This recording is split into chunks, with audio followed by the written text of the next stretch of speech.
ये कहानी है एक ऐसे लड़के की जो कहीं दूर अपने माँ के साथ जंगल में रहा करता था। लेकिन एक दिन उसके बेटे के सामने एक बहुत ही खतरनाक डीमन आके उसकी माँ को उसके सामने ही मार देता है, जिससे उसे पता चलता है कि उसके अंदर एक डेविल की पावर है। और ये स्टोरी उसी लड़के की है जो कि अपनी माँ का बदला लेने के लिए उसी डीमन से लड़ जाता है। कहानी की शुरुआत में हम एक लड़की को देखते हैं जिसका नाम जुन काइजामा है। उसका एक लड़का भी था जिसके साथ वो एक फॉरेस्ट में अकेले घर बना के रहती थी। जुन काइजामा एक बहुत ही अच्छा मार्शल आर्टिस्ट भी थी जिसको बहुत सारे टेक्निक्स भी आते थे और वो अक्सर अपने बेटे के साथ उस टेक्निक्स को शेयर किया करती थी और उसके साथ प्रैक्टिस करती थी। एक दिन वो देखती है कि जंगल में उसके बेटे का 3 आदमी पीछा कर रहे थे। वो तीनों पकड़ के यहाँ पर उसको बहुत ही ज्यादा मारते हैं और वो मोटा लड़का बोलता है कि इसके बाद यहाँ पर दिख मत जाना वरना मैं तुम्हें बहुत ज्यादा मारूंगा। उसके नाक और मुंह से लिटरली खून निकलने लगा था। फिर वो मोटा लड़का फिर से बोलता है, तो बच्चे तुम अपने मम्मी के पास जाओगे ना दौड़ दौड़ के कि हमने तुम्हें मारा। और यहाँ पर आ जाता है हमारे मेन कैरेक्टर को गुस्सा। जहाँ पर वो अपने स्किल्स को छुपा रहा था वो और उसे नहीं करता और मोटे लड़के का दांत तोड़ देता है। साथ ही 2 और लड़के उसके लिए कोई बहुत बड़ी चुनौती भी नहीं थी। आखिर में आके उसको उसकी मदर ही रोकती है क्योंकि अगर वो ना रोकती तो वो उसको मार ही डालता। गाइस यहाँ पर हमें इस लड़के का नाम बताया जाता है जो कि जिन काइजामा था। जिन उसकी मॉम को बोलता है कि ये लोग मेरे को पिछले 1 हफ्ते से परेशान कर रहे थे। मॉम मैं उन्हें मारना नहीं चाहता था, प्लीज मुझे माफ कर दीजिए। तब उसकी मॉम बोलती है कि चलो हम घर जाके बात करते हैं इस बारे में। घर आके उसकी मॉम उसको बोलती है कि देखो जिन तुम यहाँ के रहने वाले नहीं हो, इस वजह से अपना गुस्से को कंट्रोल करना सीख लो क्योंकि तुम ऐसे किसी के ऊपर भी हाथ नहीं उठा पाओगे। तुम्हें उन छोटे बच्चों पर हाथ उठाना नहीं चाहिए था। तुम इतने दिनों से मेरे से काइजामा सीख रहे हो लेकिन तुम आज हार चुके हो। जिन बोलता है कि नहीं मॉम मैं उनसे जीत चुका था। उसकी मॉम बोलती है कि काइजामा का पहला रूल ये है कि अपने गुस्से में कंट्रोल रख के दूसरों को हार्म ना पहुंचाना। जिन बोलता है कि शायद आज मैं हार गया। फिर जिन की मॉम बोलती है मैं यहाँ पर इसलिए रह रही हूँ ताकि मैं दूसरों से डिटैच रहूँ और यहाँ पर खुद ट्रेन करके स्ट्रॉन्ग बनूं, साथ ही मैं तुम्हें भी यहाँ पर स्ट्रॉन्ग बनाना चाहती हूँ। इसके बाद जिन बोलता है कि मेरे पापा के बारे में मॉम आपने अभी तक मेरे को कुछ भी नहीं बताया। लेकिन फिर जुन बातों को घुमाते हुए बोलती है जिन अपने स्टडीज पे जैसे फोकस करते हो वैसे ही मार्शल आर्टिस्ट पे भी फोकस किया करो। अगले सीन में हम यहाँ पर जिन और जुन को देखते हैं जो कि ट्रेनिंग करने के लिए गए होते हैं। ट्रेनिंग में जिन यहाँ पर उसकी मॉम के ऊपर एक अटैक करता है लेकिन वो आराम से उसको ब्लॉक कर देती है और उसके बाद बोलती है कि यहाँ पर सबसे पहला दुश्मन तुम खुद के हो क्योंकि तुम्हें अपने ऊपर पहले विश्वास करना होगा ताकि तुम फाइट कर सको। इसके बाद जुन अपना एक स्पेशल अटैक करती है जिसमें वो हवा में उड़ के यहाँ पर जिन को मारने वाली थी लेकिन फिर वो रुक जाती है और बोलती है ये है काइजामा का सबसे स्पेशल टेक्निक। जिन इस टेक्निक का नाम आंसुई रुई है। इसके बाद जिन उस टेक्निक को अप्लाई करने की कोशिश करता है लेकिन वो पूरी अच्छी तरीके से नहीं कर पाता। जहाँ जुन बोलती है कि बहुत अच्छा ट्राई किया लेकिन तुम्हें थोड़ा टाइम लगेगा ये सीखने में। ट्रेनिंग करते रहो जिन, तुम इसको जरूर मास्टर कर लोगे। अगले सीन में हम देखते हैं जुन को जो कि खाना बना रही होती है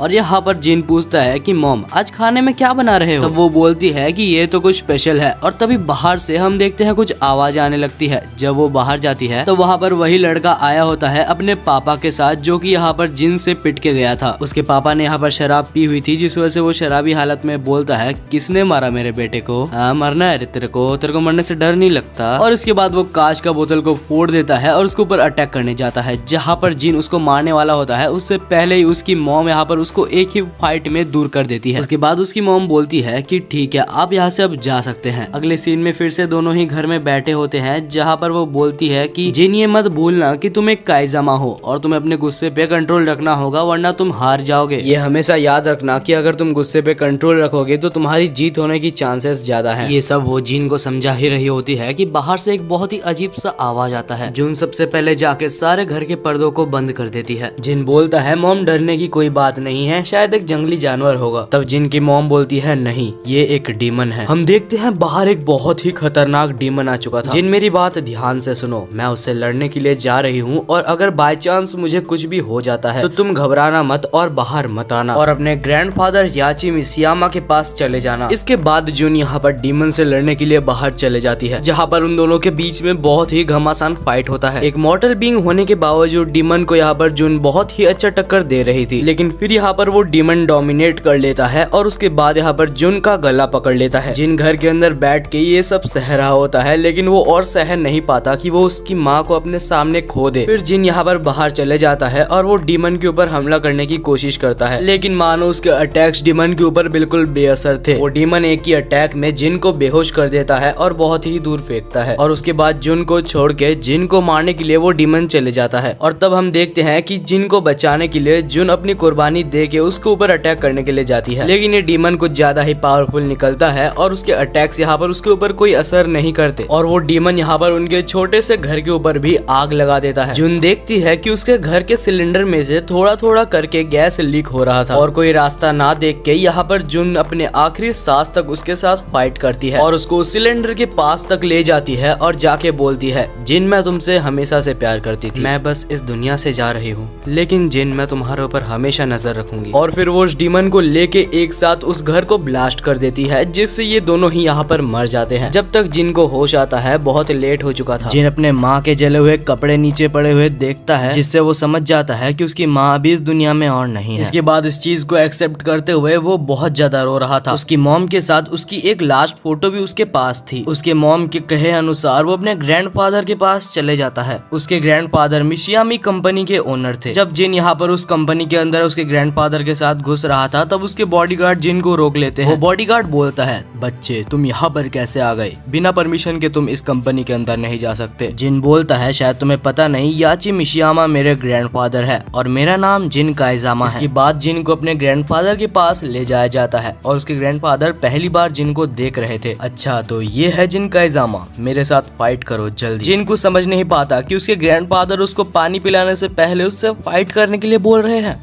जिन बोलता है, ग्रैंडफादर मुझे आपसे फाइट नहीं करनी, मेरे मॉम के कहने पे मैं आपको ढूंढ के यहाँ पर आया हूँ। लेकिन याची तो कुछ भी नहीं सुनता और वो यहाँ पर उसके ऊपर फाइट करना चालू कर देता है, जहाँ वो उसको बहुत गंदी तरीके से मारता है और बोलता है कि तुम तो मेरे सामने बिल्कुल चूहे जैसे हो। याची उसको इतना ज्यादा मारता है कि उसका मुंह पूरा खून खून हो जाता है। फिर याची बोलता है कि अगर तुम्हारा नाम सही में जिन काइजामा है तो तुम इसके बिल्कुल भी हकदार नहीं हो। फिर याची बोलता है कि यहाँ से निकल जाओ, यहाँ पर फिर से मत दिख जाना। जिन बोलता है कि मैं यहाँ पर आपके पास ही आया हूँ क्योंकि मेरे मॉम को डीमन ने मार दिया है और उन्होंने मुझे आपके पास ही जाने को बोला था। तब हाची बोलता है, क्या तुमने सच में डीमन को देखा? जिन बोलता है कि हाँ, मेरी मॉम उसको डीमन ही बुला रही थी, लेकिन उस समय के लिए मैं बहुत ज्यादा कमजोर था कि मैं अपने माँ को भी नहीं बचा पाया। प्लीज आप मुझे ट्रेन कीजिए, मैं स्ट्रॉन्ग होकर उस डीमन को खोज के मारना चाहता हूँ। फिर हाची बोलता है कि तुमने जिस डीमन को देखा है वो एक औरगा है और वो बहुत ही खतरनाक होते हैं। ठीक है जिन, मैं तुम्हें ट्रेनिंग दूंगा ताकि तुम उस डीमन को हरा सको, लेकिन उससे पहले मेरे को ये प्रूव करो कि तुम काइजामा फैमिली के ही मेंबर हो। जिन यहाँ पर थोड़े गुस्से में भी होता है, लेकिन वो यहाँ पर अपने मास्टर के लिए रेस्पेक्ट से बोलता है कि ठीक है मास्टर, मैं इसको प्रूव जरूर करूंगा। अगले दिन मिस मायूरा जो कि जिन की सेक्रेटरी थी, वो जिन के नए कपड़े के लिए माप ले रही होती है। तब जिन अपनी छोटी सी एक इच्छा यहाँ पर उसके सामने रखता है, जो कि बोलता है कि मुझे अपने पैंट के नीचे फ्लेम्स चाहिए। मिस मायूरा बोलती है, मैं तुम्हें फ्लेम्स तो जरूर दे देती, लेकिन उसके लिए मुझे पहले परमिशन चाहिए। जब मिस मायूरा ये चीज हाइची से पूछती है तो हाइची बोलता है कि अगर मैं तुम्हें फ्लेम्स दे भी दूं तो इसका फायदा क्या होगा? अगर तुम्हें सच में फ्लेम्स चाहिए तो आज की ट्रेनिंग की मदद से ये प्रूव करो कि तुम इसके काबिल हो। जिन, तुम यहाँ पर कुछ भी मुफ्त में नहीं ले सकते, सब तुम्हें यहाँ पर कमाना होगा। इसके बाद हम दोनों को ट्रेनिंग सेंटर में देखते हैं, जहाँ पर स्पेशली याची ट्रेनिंग करता था। दूसरी साइड जिन यहाँ पर उस रिंग को टच करके देख रहा होता है, लेकिन तभी याची पीछे से एक घुसा मारता है और उसको रिंग के अंदर घुसा देता है, जहाँ वो बोलता है कि तुम इस रिंग के अंदर जब एक बार आ जाते हो तो सारे सुख को भूल जाओ, क्योंकि यहाँ पर तुम्हें सिर्फ लड़ना है। यहाँ पर कोई भी अच्छी चीज को याद मत करना, सिर्फ अपने वो कठिन समय को याद करो जो तुम्हें यहाँ पर लड़ने की शक्ति देगा। जिन, यहाँ से मैं तुम्हें असली मिसिमा स्टाइल वाली फाइटिंग सिखाने वाला हूँ। ये याद रखना, जब तुम पिट रहे होगे तो अपने वो समय को याद करना जब तुम्हारी मम्मी मर रही थी। तुम्हें अगर उस डीमन को हराना है तो वो गुस्से को अपने अंदर लाओ। फिर जिन अपने मॉम के बारे में सोच के, उस डीमन के बारे में सोच के लड़ने के लिए तैयार हो जाता है। याची बोलता है कि मैं यहाँ पर पैरों और हाथों का यूज करूंगा, लेकिन तुम्हें सिर्फ अपर बॉडी का यूज करना है। मतलब ये फाइट उसे सिर्फ अपने हाथों के बल पर करना होगा। याची तो पहले ही किक में यहाँ पर उसको बहुत दूर फेंक देता है और उसका जोश पूरा ठंडा हो जाता है।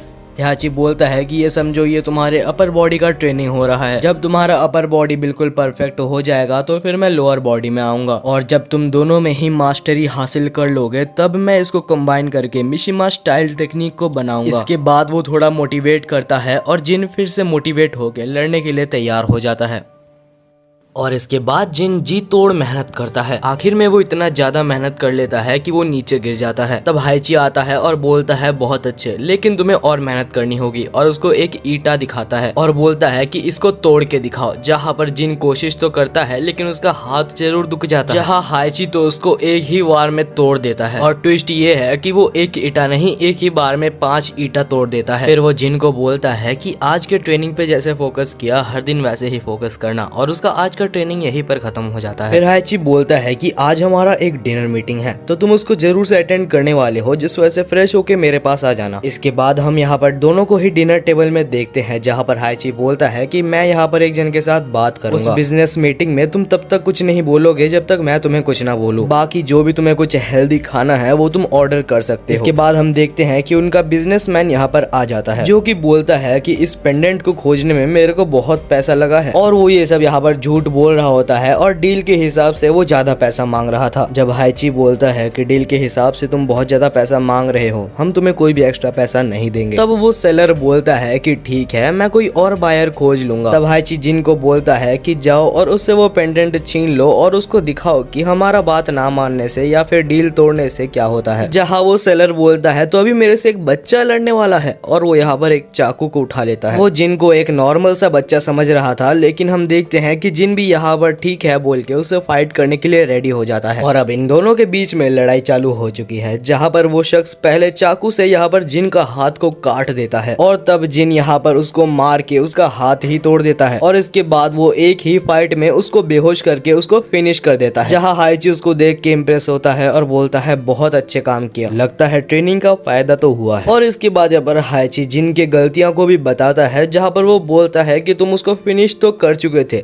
लेकिन तुम्हारे अंदर बहुत नर्वसनेस था, जो कि एक फाइटर का सबसे वीक पॉइंट होता है। इस चीज को लेके कल तुम मेरे साथ काम करोगे। अब दूसरा दिन आ जाता है, जहाँ पर जिन के दूसरे दिन की ट्रेनिंग चालू हो जाती है। उससे पहले हम हाइची को यहाँ पर अपने ऑफिस में काम करते हुए देखते हैं, जो कि मिस मायूरा को बोलता है हमारे साइंटिस्ट को बोलो कि इस पेंडेंट में से जितना इन्फॉर्मेशन हो सके वो निकाल के मुझको दे। और तब हम देखते हैं कि यहाँ पर हाइची को एक मेल भी आया होता है, जो कि एक फाइटिंग टूर्नामेंट के बारे में था। अब हम फिर से डे 2 में दोनों की ट्रेनिंग को देखते हैं, जहाँ जिन फिर से अपने ग्रैंडफादर के साथ फाइटिंग कर रहा था, जहाँ पर वो बार बार मार खा रहा था, लेकिन इस बार वो उठ के फिर से फाइट करने के लिए रेडी था। जिन यहाँ पर हर तरह की ट्रेनिंग कर रहा था अपने ग्रैंडफादर के कहने पे। वो अपने हाथों को भी मजबूत करता है, पैरों को भी मजबूत करता है। जब भी जिन को डिमोटिवेट फील होता था तो वो सोचता था कि उसकी मॉम कैसे उस डीमन के हाथों मारी गई थी। उसके ग्रैंडफादर उसको स्कूल भी भेजा करते थे ताकि उसका माइंड उतना ज्यादा भी ना बिगड़ जाए। यहाँ पर जिन का एक दोस्त भी बन गया था, जिसका नाम होरैंग था। जब उसके ग्रैंडफादर बिजी होते थे तो उसके साथ वो फाइटिंग किया करता था। बहुत महीनों की इंटेंस ट्रेनिंग के बाद यहाँ पर हम देखते हैं जिन की बॉडी को, जो कि बहुत ही अच्छी बन चुकी थी। साथ ही यहाँ पर जिन को अपनी मनचाही पैंट भी मिल चुकी थी, जिसमें फ्लेम्स भी थी। आखिरी में हम देखते हैं उसके ग्रैंडफादर को, जो कि बोलते हैं जिन तुम सही में अभी बहुत काबिल बन चुके हो, तो क्यों ना आज अपनी पूरी पावर से आमना सामना करें। दोनों के बीच में एक इंटेंस फाइट चालू हो जाती है, जहाँ पर जिन बहुत ही अच्छा टक्कर दे रहा होता है, लेकिन उसके ग्रैंडफादर अभी तक पूरी पावर यूज ही नहीं कर रहे थे, फिर भी वो उसको अच्छे से कंट्रोल कर ले रहे थे। जहाँ पर हाइची उसको चिढ़ाता है और बोलता है तुम अभी भी कमजोर हो। और कमजोर सुन के उसकी आंखें लाल कलर की चमकने लगती है, और लाल कलर की ये उसकी आंखें चमक रही है ये जिन को खुद भी नहीं पता था। लेकिन वो लाल आंख के आते साथ ही उसकी फाइटिंग स्टाइल में बहुत चेंजेस आ चुके थे। उसकी स्पीड, उसकी पावर और उसकी फाइटिंग स्टाइल पूरी तरीके से बदल चुकी थी। उसकी स्पीड इतनी ज्यादा बढ़ जाती है कि अभी तक उसके ग्रैंडफादर, जो कि मजे में उसको ले रहे थे, उसको अभी कंट्रोल भी नहीं कर पा रहे। और आखिर में अपने एक लाइटनिंग स्ट्राइक के साथ वो अपने ग्रैंडफादर को हरा देता है। याची यहाँ पर जिन को देखता है और हंसता है, फिर बोलता है कि बहुत बढ़िया जिन, तुमने आखिरकार उसको अनलॉक कर ही लिया।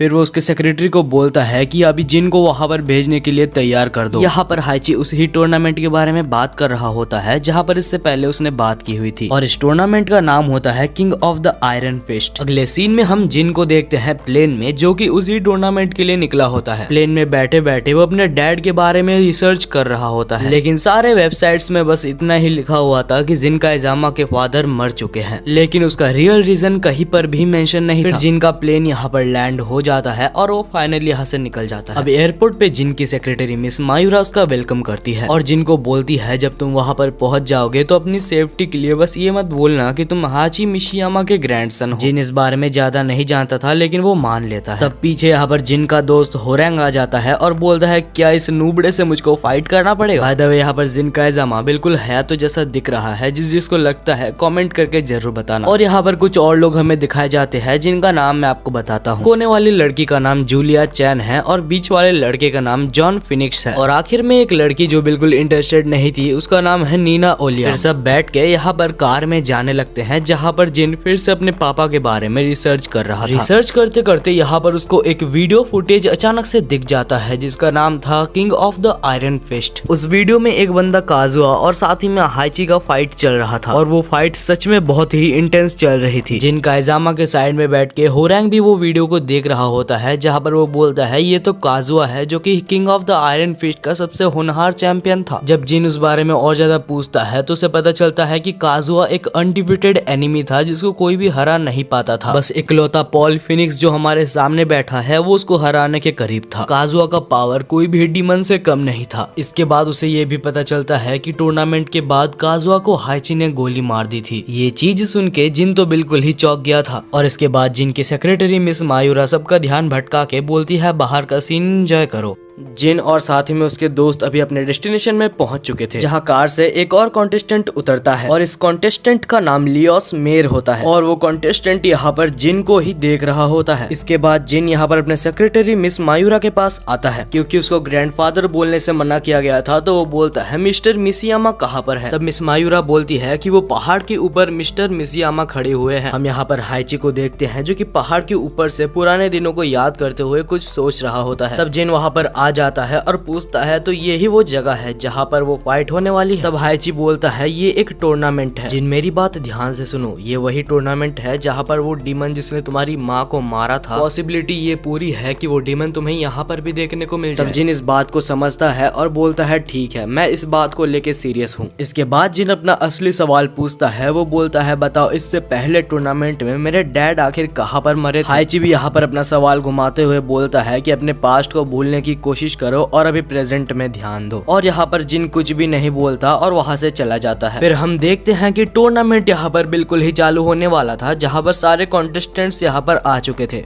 एना William, Forest Law, Steve Fox, Anna Made, Yoshimitsu और साथ ही में यूमा भी, और साथ ही और 3 कॉन्टेस्टेंट्स। और इसके बाद हम मिस मायूरा को देखते हैं जो कि सबका वेलकम करती है, और साथ ही हमें यहाँ पर हाइची को भी दिखाया जाता है। हाइची बोलता है कि तुम सबका यहाँ पर स्वागत है, और ये याद रखना कि यहाँ पर कोई भी एरे गहरे फाइटर्स नहीं आते। पूरे वर्ल्ड के बेस्ट फाइटर्स में से भी कुछ फाइटर्स ही यहाँ पर आ पाते हैं। आज की रात कोई भी फाइट नहीं होने वाली, लेकिन कल से ये टूर्नामेंट चालू होने वाला है, और यहाँ पर सारे अच्छे अच्छे खाने भी उनको दिए जाते हैं, साथ ही में ड्रिंक्स भी रखे होते हैं। दूसरी साइड कुछ इन्फॉर्मेशन पता लगाने के लिए नीना विलियम्स के पीछे जिन चला जाता है। तभी बीच में उसको एक आदमी मिलता है, और वो वही आदमी था जिसका नाम लियोस मेस था। वो आदमी पूछता है तो क्या तुम जिन काइजामा हो। जिन बोलता है हाँ मेरा नाम जिन काइजामा है। वो बोलता है मुझे पता है कि तुम हाइची मिशियामा के स्टूडेंट हो और तुम्हें मारने में मुझे बहुत मजा आएगा। जिन बोलता है अगर ऐसी बात है तो यहीं पर चालू हो जाओ, देखते हैं कौन जीतता है। ये सारी चीज ड्रोन से हाइची भी देख रहा था, इसका अंदाजा जिन को लग जाता है, जिस वजह से वो रुक जाता है। और हाइची यहाँ पर पहला टूर्नामेंट उन दोनों के बीच में ही सेट करने के लिए मिस मायूरा को बोल देता है। इसके बाद जिन यहाँ पर नीना विलियम्स का पीछा करते हुए जा रहा होता है, जहाँ पर नीना विलियम्स को भी इसका अंदाजा लग जाता है। और फिर नीना विलियम्स उसको पूछती है कि आखिर तुम मेरा पीछा क्यों कर रहे हो। जिन बोलता है मेरा नाम जिन काइजामा है, और क्या तुम मुझे काजुआ के बारे में कुछ बता सकती हो। जहाँ पर नीना विलियम्स बोलती है कि मेरा पीछा करना बंद कर दो वरना तुम्हारे लिए अच्छा नहीं होगा, और ये बोल के वो यहाँ से चली जाती है। और तब जिन फिर कहीं दूर यहाँ पर फिनिक्स को भी देखता है जो कि ड्रिंक कर रहा था। जिन उसको भी इंट्रोड्यूस करता है, जहाँ पर फिनिक्स बोलता है कि तुम नीना से बात मत ही करो क्योंकि वो बिल्कुल भी फ्रेंडली नहीं है। जिन बोलता है कि तुम एक बार काजुआ से फाइट कर चुके हो तो तुम्हारा क्या उसके बारे में ओपिनियन है। तब फिनिक्स बोलता है कि वो एक प्योर डेविल था जो कि जीतने के लिए कुछ भी कर सकता है और उसने मिशिमा स्टाइल की एक खास टेक्निक को भी यूज किया था जो कि बिल्कुल बैन था। फिर जिन पूछता है क्या तुमने हाइची और काजुआ का फाइट को अपने आंखों से देखा है, और तब फिनिक्स यहाँ पर याद करता है अपने पास्ट को जहाँ पर वो फाइट चल रही होती है। फिनिक्स वहाँ पर उस फाइट को देख रहा होता है जहाँ पर हाइची और काजुआ लड़ रहे थे और काजुआ यहाँ पर वर्ल्ड का स्ट्रॉन्गेस्ट बनने के लिए हाइची को यहाँ पर एक गड्ढे में फेंक देता है। जहाँ सबको लग रहा था कि हाइची मर गया है, वो वापस आके काजुआ को मार देता है। दूसरे दिन हम देखते हैं कि यहाँ पर हाइची सबके मैच मेकिंग को सिलेक्ट कर रहा होता है, जहाँ जिन आके बोलता है कि मिस्टर मिशिमा मुझे आपसे बात करनी है, जहाँ पर हाइची बोलता है कि नहीं अभी नहीं। तब जिन बोलता है कि जो भी काम कर रहे हैं उसको बंद कीजिए और मेरा क्वेश्चन का आंसर दीजिए। जहाँ बाकी दोनों उस रूम से बाहर चले जाते हैं और दोनों अकेले में बात करते हैं। जिन पूछता है कि क्या आपने मेरे फादर को मारा था। हाइची आंसर देता है कि तुम्हारे डैड यहाँ पर एक प्योर डेविल बन चुके थे और उसका जिंदा रहना एक वार्निंग से कम नहीं था। एक्चुअली उसमें एक डेविल बिलोंग करता था और जब भी वो कमजोर होता था वो डेविल उसको पावर देता था। ये चीज मुझे बाद में समझ आई और तुम इस चीजों के बारे में सोचना बंद कर दो क्योंकि तुम्हें अपनी पावर को इंक्रीज करना है, ना कि तुम्हारी पापा। दूसरी साइड हम हाइची को देखते हैं जो कि मिस मायूरा के साथ यहाँ पर एक प्लान बना रहा होता है, जो कि बोलता है कि मैं जिन को बस एक चारे की तरह यूज कर रहा हूँ ताकि मैं ओर्गा को पकड़ पाऊँ। वो आखिर हारे या जीते मुझे उससे कोई फर्क नहीं पड़ता। हाइची को यहाँ पर ओर्गा के पावर्स के बारे में जानना होता है ताकि वो जान सके कि आखिर उसके बेटे को यहाँ पर ओर्गा ने पोजेस कैसे किया था। दूसरी साइड हम जिन को देखते हैं जब वो स्कूल जा रहा था तो उसकी एक दोस्त थी जिसका नाम सायु था। एक दिन यहाँ पर जिन बैठ के मेडिटेशन कर रहा होता है जब सायु वहाँ पर पहुँचती है और बोलती है कि तुम्हारा कुछ देर में मैच है तो तुम यहाँ पर मेडिटेशन क्यों कर रहे हो। जिन बोलता है कि बस ऐसे ही मेरा स्ट्रेस रिलीव करने के लिए। सायु बोलती है कि तुम्हारा पहला ओपोनेंट जो है वो एक कुंफू मास्टर है तो थोड़ा सा बच के रहना। इसके बाद हम डायरेक्ट यहाँ पर टूर्नामेंट वाले स्टेज में देखते हैं जहाँ पर सबका स्वागत होता है। मायूरा बोलती है कि सबका स्वागत है टूर्नामेंट ऑफ आयरन फिस्ट में, जहाँ पर पहला टूर्नामेंट होने वाला है लियोस मेस वर्सेस जेन काइजामा। तो क्या तुम दोनों ही फाइट के लिए रेडी हो। दोनों ही यहाँ पर रेफरी को हाँ बोलते हैं और फाइट स्टार्ट हो जाती है, जहाँ दोनों में बहुत ही अच्छी फाइट हमें देखने के लिए मिल रही थी। लेकिन क्योंकि वो एक कुंफू मास्टर था तो उसके पास बहुत सारी टेक्निक्स थी, वो उसको अलग अलग कुंफू टेक्निक्स से डोमिनेट करने लगा था। जिन अपना हौसला खो ही रहा था कि तब वो याद करता है कि आखिर उसकी माँ उस डीमन से कैसे मारी गई थी और अभी उसको जीतना ही होगा ताकि वो उस डीमन से बदला ले सके। और फिर जिन उठ खड़ा होता है और यहाँ पर वो इस बार अच्छी टक्कर उसको दे रहा होता है, जहाँ जिन के एक ही पंच में वो नीचे गिर जाता है। जिन बोलता है कि हार मान लो क्योंकि तुम मुझसे नहीं जीत सकते। अचानक से वो उठ के जिन को दूर फेंक देता है, लेकिन जिन फिर कमबैक करके उसकी हड्डी तोड़ देता है और फिर उसकी हड्डी टूट गई थी जिस वजह से वो लड़ नहीं पाता। फिर हम जिन को अपने रेस्ट रूम में देखते हैं। तभी यहाँ पर होरैंग भी आ जाता है और यहाँ पर दोनों किंग ऑफ आयरन फिस्ट के बारे में बात कर रहे होते हैं। दूसरी साइड यहाँ पर सबका मैच हो रहा होता है, जहाँ पर से विनर्स का नाम होता है एना विलियम, जूनिया चैन और लास्ट विनर होता है खेंग। अब इसके बाद जिन अपने टूर्नामेंट में जाता है जहाँ पर उसकी दोस्त सायु और साथ ही जूनिया चैन का मैच होने वाला था। जिन उसको गुड लक बोलता है और यहाँ पर दोनों के बीच में टूर्नामेंट चालू हो जाता है। जूनिया चैन यहाँ पर एक बहुत ही प्रोफेशनल किलर होती है जिस वजह से सायु यहाँ पर पहले हारने लगती है। जिन उसको देख के परेशान हो ही रहा होता है कि तभी हाइची बोलता है चिंता मत करो, वो एक हाई स्कूल स्टूडेंट है लेकिन उसके अंदर बहुत दिमाग है। वो पहले अपने ओपोनेंट्स को ऑब्जर्व करती है और उसके बाद उनको मारती है, जहाँ सायु ऊपर जंप करती है और उसके ऊपर चढ़ जाती है, जहाँ पर वो उसे आसानी से नॉकआउट कर देती है। इतने प्रोफेशनल किलर को इतनी आसानी से मारता हुए देख यहाँ पर जिन भी चौंक जाता है और बोलता है कि सायु को जितना स्ट्रॉन्ग मैंने सोचा था वो उससे कहीं ज्यादा स्ट्रॉन्ग है। उसी रात जिन लियोरी स्मिथ के कमरे में जाता है और जाके पूछता है कि आखिर तुम्हारा पैर कैसा है। वो जवाब देता है हाइची का स्लेव कब से दूसरों की परवाह करने लगा। जिन बोलता है मैं कोई उसका नौकर नहीं हूँ, मैंने बस हाइची से अपना फाइटिंग स्टाइल सीखा है। तब वो बोलता है कि हाइची कोई भी अच्छा आदमी नहीं है, वो सबको इस्तेमाल करता है ताकि वो आगे बढ़ सके। हाइची ने मेरे माता पिता को मार डाला जिस वजह से मैं अनाथ बन चुका हूँ। तभी पीछे हाइची आ जाता है और बोलता है जिन ये सब फालतू चीजें छोड़ो और अपने प्रैक्टिस में ध्यान दो। जिन को वहाँ से जाने के लिए बोल देता है और वो ये भी बोलता है कि ओर्गा अभी किसी भी वक्त आ सकता है जिस वजह से तैयार रहना। टूर्नामेंट का अगला फाइट यहाँ पर जिन और उसके दोस्त होरैंग के बीच में होने वाला था। दोनों ही रेफरी को हाँ बोलते हैं और दोनों की फाइट यहाँ पर चालू हो चुकी है, जहाँ पहले होरैंग जिन के ऊपर भारी पड़ रहा था क्योंकि उसकी स्टाइल थोड़ी सी सी अलग थी, जहाँ पर जिन बहुत ही दूर जाके गिरता है, लेकिन फिर वो सोचता है अगर अभी वो हार गया तो आखिर वो डीमन को कैसे हराएगा। अचानक जिन की आंख लाल हो जाती है और उसके बाद उसकी मूवमेंट स्पीड भी बढ़ जाती है और वो एक ही लाइटनिंग पंच के साथ यहाँ पर होरैंग को हरा देता है। जिनकी रेड आई के ऊपर अभी तक उसका कंट्रोल नहीं था, जिस वजह से वो यहाँ पर होरैंग को जान से मारने वाला था, लेकिन फिर वो उसको कंट्रोल कर लेता है और होरैंग से माफी मांगता है और बोलता है इसके बाद वो उसे पार्टी देगा। उस रात उसके बाद बाकी सब मजाक करके सो जाते हैं। अगले दिन टूर्नामेंट में यहाँ पर सायू और साथ ही में उस शेर जिसका नाम किंग था उसकी फाइट होने वाली थी, जहाँ हम देखते हैं कि किंग सायू के ऊपर डोमिनेट कर रहा था, लेकिन सायू भी अच्छा खासा लड़ रही थी। लेकिन इस बार किंग सायू को पीछे से पकड़ के नॉकआउट कर देता है और हम देखते हैं कि सायू की हालत बहुत खराब हो चुकी थी, जिस वजह से वो एक हॉस्पिटल में एडमिट हो गई थी। जिन उसका हालचाल पूछने हॉस्पिटल में आता है, जहाँ पर वो बोलती है कि मेरे को कोई लेक्चर मत देना क्योंकि मैं पहले से ही बहुत टेंशन में हूँ। जिन बोलता है नहीं, मैं सिर्फ तुमसे बात करने के लिए आया था। जिन बोलता है कि सायू चिंता मत करो, मैं तुम्हारा बदला किंग से जरूर लूंगा। जहाँ पर किंग ये सारी बातें बाहर से सुन रहा होता है। अगले सीन में हम देखते हैं कि किंग और फिनिक्स का फाइट चालू होने वाला था। याची बोलता है कि मैं तुम्हें एक बात बता दूं जिन, उस मास्क के पीछे जो किंग है वो हमारा किंग नहीं है जिसको हम जानते थे। इन्फॉर्मेशन मिली है कि वो किंग अभी भी अननोन है। हमें तो ये तक नहीं पता कि उस मास्क के पीछे से कौन खेल रहा है, और ये भी पता चला है कि ओरिजिनल किंग को ऑर्गा ने मार दिया था। ये बात सुन के जिन पूरी तरीके से चौंक चुका था। याची बोलता है फिलहाल सब चीजों को छोड़ो, अब इन दोनों के फाइट के ऊपर फोकस करो। ये दोनों का फाइट यहीं पर चालू हो जाता है, जहाँ पर दोनों एक दूसरे को बहुत ही अच्छा टक्कर दे रहे थे। फिनिक्स अपना डेडली मूव को यूज करता है जो कि बहुत ही खतरनाक था, लेकिन वो देखता है कि किंग के ऊपर उसका कोई खास असर नहीं होता।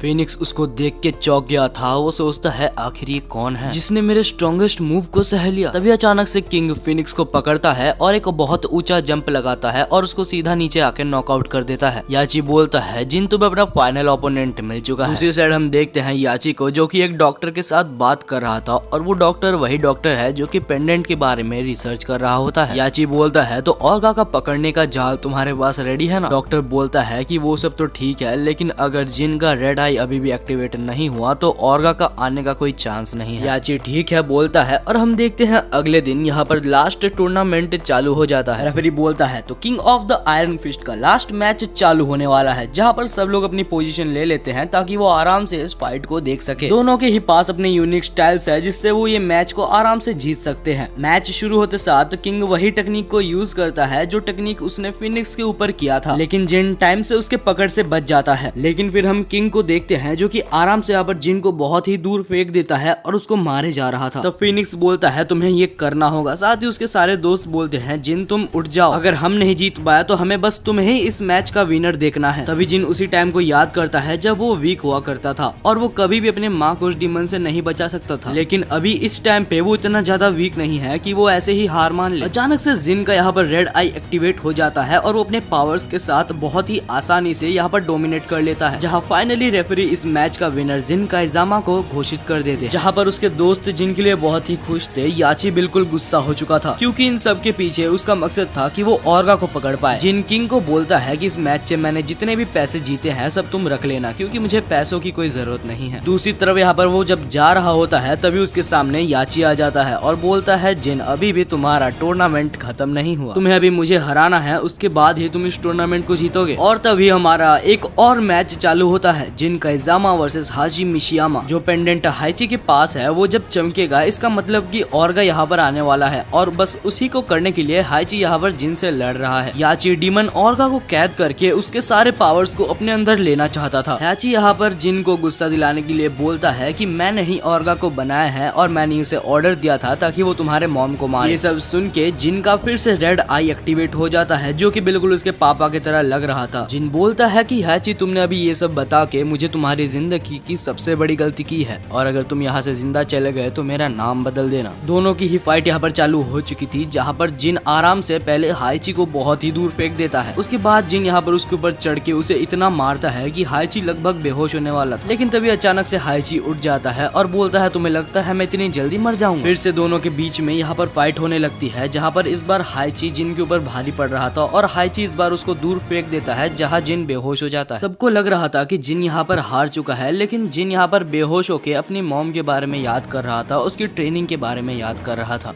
जिन अचानक से उठता है और उसको अपनी मॉम की बात याद आती है। जिन हमेशा अपने गुस्से पे कंट्रोल रखना ताकि तुम हर फाइट जीत पाओ। जिन हाइची को बुलाता है और अपने मॉम के टेक्निक से काइजामा स्टाइल से वो उसको मारता है। तभी अचानक वो पेंडेंट जलने लगता है। तभी अचानक क्लाउड्स ग्रीन कलर के हो जाते हैं और नीचे आता है ऑर्गा। उसे देख के हाइची के तो मानो सपने पूरे हो गए थे। ऑर्गा आके जिन से कुछ अपने लैंग्वेज में बात करता है, जो कि वो बोलता है, उस दिन तुम्हारी मॉम की जगह तुम्हें होना चाहिए था। लगता है तुम्हारी मॉम की जान बेवजह चली गई, लेकिन उसकी वजह से मेरे को कोई फर्क नहीं पड़ता। अब तुम भी मरने वाले। इस बार जिन को इतना ज्यादा गुस्सा आ रहा था कि उसकी रेड पावर्स बिल्कुल ओवर पावर्ड हो गई थी और मानो कि उसके अंदर भी एक डेविल आ गया था और वो जाता है सीधा ऑर्गा के ऊपर अटैक करने के लिए। लेकिन ऑर्गा एक डीमन है जो कि आराम से यहाँ पर जिन को संभाल सकता है। ऑर्गा एक ही पंच में जिन को बहुत दूर फेंक देता है, जहाँ होरैंग और कुछ दोस्त यहाँ पर जिन की हेल्प करने के लिए बढ़ते हैं। लेकिन बीच में हाइची आ जाता है और बोलता है कि तुम लोग यहाँ पर इंटरफेयर नहीं करोगे, जिन अपनी लड़ाई खुद लड़ेगा। दूसरी तरफ जिन फिर से उठ जाता है और ऑर्गा को बोलता है कि मैं इस बार वो बच्चा नहीं हूँ जिसको तुमने हराया था। ऑर्गा, तुम मेरे को इतनी जल्दी इस बार नहीं हरा सकते। और फिर जिन जाता है ऑर्गा के ऊपर हमला करने, जहाँ पर वो उसको बहुत सारे अच्छे मूव्स दे रहा था। लेकिन फिर ऑर्गा को गुस्सा आ जाता है और वो यहाँ पर जिन को पकड़ के फिर से बहुत ही गंदी तरीके से मारने लगता है। फीनिक्स देखता है कि अगर ऑर्गा उसको ऐसे ही मारता रहा तो जिन मर भी सकता है, जिस वजह से वो दौड़ता है उसकी हेल्प करने के लिए। लेकिन फिर से हाइची सामने आ जाता है। जिन ने इस मोमेंट का बहुत टाइम से वेट किया है, तो उसको ये फाइट अपने तरीके से लड़ने दो। इस बार जिन हाइची के बोले हुए बातों के बारे में सोच रहा था। जब तक तुम अपने हेजिटेशन को दूर नहीं कर लेते, तब तक तुम अपने ओपोनेंट को अच्छी तरीके से नहीं हरा सकते। और इस बार जिन की पावर इतनी ज्यादा बढ़ गई थी कि वो ऑर्गा के साथ फाइट करते हुए ऑर्गा को फाइनली हरा देता है। ऑर्गा को हराते हुए देख उसके दोस्त तो बहुत खुश थे, लेकिन तब हम देखते हैं जिन को, जो कि बोलता है कि हाइची, आपसे मेरा अभी से कोई भी रिलेशन नहीं है। मेरा रिवेंज पूरा हो चुका है और आप अभी मेरे कोई भी नहीं लगते। हाइची बोलता है कि अगर मैं नहीं होता तो तुम इसको पकड़ भी नहीं पाते। जिन ये भी बोलता है कि अगर आप बहुत अच्छे आदमी होते तो आज मेरे माता पिता भी जिंदा होते। हाइची जब फाइनली ऑर्गा को कैद करने वाला था, तभी यहाँ पर अचानक से ऑर्गा का शरीर ग्रीन कलर में चमकने लगता है और कुछ ही देर में हम ऑर्गा को देखते हैं, जो कि हवा में होता है और उसका एक नया ही रूप हमें दिखाया जाता है। इस फॉर्म का नाम ट्रू ऑर्गा था और उसके सांप जैसे दांत भी थे, साथ ही सांप जैसे उसके हाथ भी थे। ऑर्गा से ये फॉर्म लगभग 2 से 3 गुना ज्यादा स्ट्रॉन्ग। ट्रू ऑर्गा यहाँ पर बहुत ही गुस्सा होता है और जिन के ऊपर हमला करता है। जिन को वो हमला हिट हो जाती है और वो बेहोश हो जाता है, जहाँ उसकी हेल्प करने के लिए उसके सारे दोस्त उसके ऊपर हमला करने लगते हैं।